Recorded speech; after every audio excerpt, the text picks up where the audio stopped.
Jacob, what's it been like having Coach Ablin in the room these last couple of months and getting out on the grass with him? Yeah, it's been great. Just him being with us through bowl prep and everything, it was really nice because kind of just able to get that introduction to him and just how he is as a person and how he handles us and how he handles just, more of the classroom side of it. But being able to come out and be on the field for spring ball has been great just to see him, I guess, in action and just kind of form those bonds, I guess, that are a lot different than it is, in the classroom, right? When you're out there on the field and they say bullets are flying, right, and things are happening, how is he able to handle each different individual, right? You got a lot of different types of guys in that room, so he's done a great job so far just adjusting to us and us adjusting to him as well. Coach said you were kind of like another coach out there on the field for him. I mean, where do you think you've kind of developed there over the last year or so?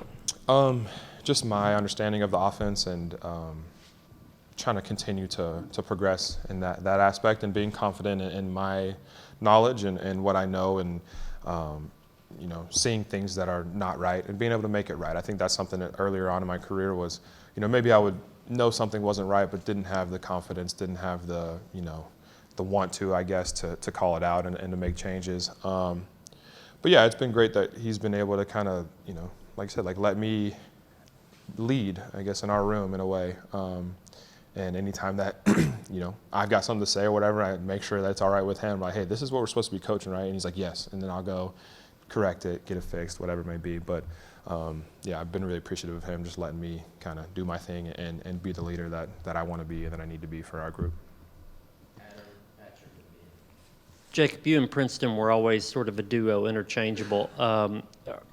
What are the upsides or downsides from going from one tight end to a rotation of two? Mm-hmm. And is it even better to have three, or do you lose something if you were to use three in the rotation? I think depth is always your friend, especially just the nature of this conference and the games that we play, right? They're usually playing a lot of plays, and the way we play really fast. Obviously, our up-tempo offense is strenuous, and it's hard to kind of condition yourself to get to the point where you can actually really go out there and play by yourself. So being able to have numbers and have depth is something that's really big, for this group right now. Just developing depth and developing, that trust that, our 2s, 3s, 4s, whatever, at any moment can go in and play if we need them to. So yeah, it's great being able to have, like you said, maybe the 1-2 or the 1-2-3, whatever, just being able to lean on each other. Jacob, with everybody's called him Cali, so I will too. Just with him coming in, he's a guy this is his 6th year of college football, just like you, but he's a new guy. He's new to this offense. How did you kind of approach him and helping him sort of adjust when he's a guy that's old and has played a lot but hasn't played with you guys? Yeah, no, it's definitely different, man. It's a balance between, looking at him like an old guy, right?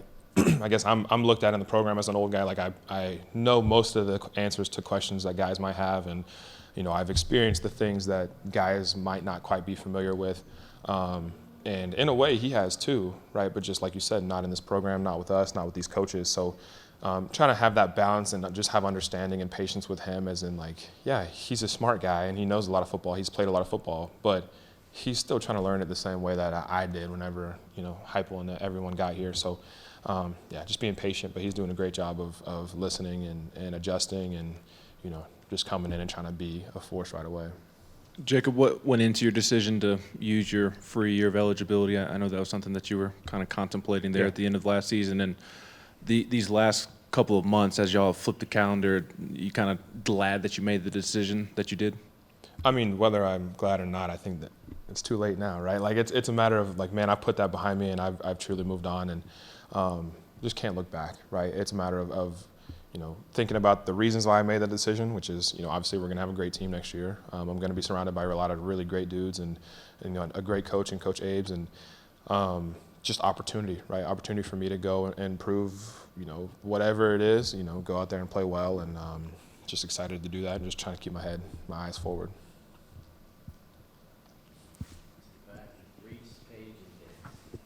Coach Ablin had a lot of praise for you, but the one thing he said he wants you to improve on is being more of a vocal leader. How do you embrace that?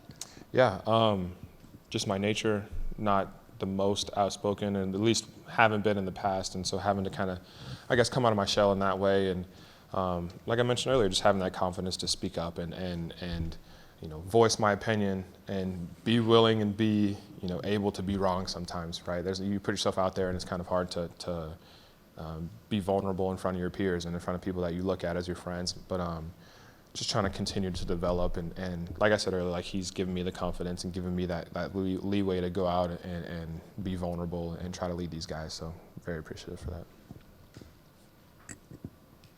Since the offseason and your tangibles, where have you developed most since the offseason?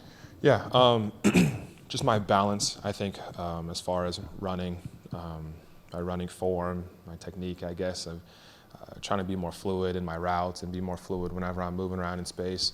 Also, perimeter blocking, right? Blocking in space, blocking guys that are smaller than me and also faster than me, right? Being able to use my body as my advantage and learn the different fundamentals and the different techniques that it takes to be really good in all facets rather than just being in the box and just catching balls, being able to do pretty much everything. What are Coach Warren's early impressions of freshman Ethan Davis? Coach Warren is very, very happy and impressed with Ethan Davis. I think that he came in and is eager to learn, is excited that he's here, right, and is happy to be here. A lot of times you get guys that come in and are, big wide-eyed and they don't really know what's going on. It takes them a really long time to kind of, get used to the speed and get adjusted to just how, I guess, hard people are hitting you and, how quickly things move. And, there definitely is some of that, right? Like he's a young guy and he'll learn, but just his willingness and his ability to come in and just clean slate every day. He comes in, listens, goes out there, tries hard, whether he's doing the right thing or not, like whatever. But as long as he's trying hard and he shows that he actually cares about, what he looks like on film and cares about our unit as a whole, right? Try not to embarrass the unit, try not to, put anything extra on anybody else, right? Just all those different things. He's done a really good job of. So I'm very happy with him. Cooper's always had leadership skills, even for a young guy, but Yeah. with important pieces moving on from the offensive line room, have you seen a different style of leadership from him, or is he pretty much the same old guy that you've seen as a freshman and a sophomore? Yeah, Coop, like you said, has I think been almost forced into that leadership role, right? As a center, like you got to be that guy, right? Like you have to be someone that can, rally your guys and make calls and do all these different things, have the confidence in yourself to be able to speak up. And he's done a great job of that. And I think, like you said, like now that he's seeing, all right, well, I have the most experience on the line. Like I know what I'm doing. How can I help other guys come along? We got a lot of new guys in that room too, right? A lot of transfers, a lot of young guys. And so just him being able to, and it's other guys too, right? It's not just him, but them really being able to bring guys along and instill confidence within them as well has been really good. Jacob, I guess this is your sixth spring, right? You enrolled early, I guess, when you got here. Yeah. A lot of different coaches, coming off different seasons, all those kind of things. Is there anything that stands out to you as being different about this spring with a new team? Is there anything that stood out as something that's unusual? For me personally, or just for the? In general. Yeah.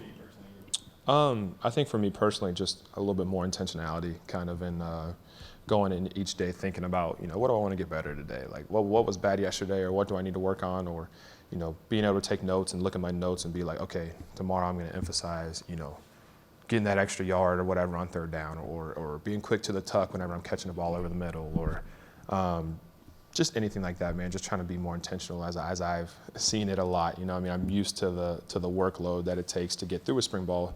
So now it's just a matter of locking in the details of the little things. I think, for everybody else, like for the younger guys especially, just learning how to not survive, but how to thrive through it and how to take what it is, right? It's hard. It's not easy. We're waking up early, a lot of meeting time.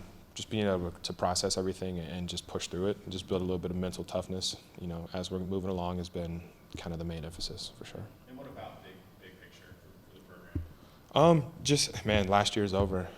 We had a good year last year, a great year last year, and understanding that we can't just show up and that happen again, right? We got to put the work in. Last year's team put a lot of work in to get where we were. Being able to match that, right, or put in more work and understanding that, it's not just going to get handed to us this year just because we had a good year last year. So. Last question, Reese. How much different is it having a guy who's specifically coaching you guys? Obviously, Golish played his part, but he had to oversee the entire offense. How much different is it having one coach specifically there? Yeah, I mean, it's about how different you would assume, right? It's cool that, we're now able to have someone's 100% attention, and he's not looking at anything else other than us, right? He's watching us, and he's watching our feet, watching our hand placement, watching our routes, and last year we had a good system, right? We had other assistants, and even Golish was most of the time looking at us, right? He's our coach, but just having someone that's 100% all the time locked in for us, it has been really great. So yeah. Cool. Thank you.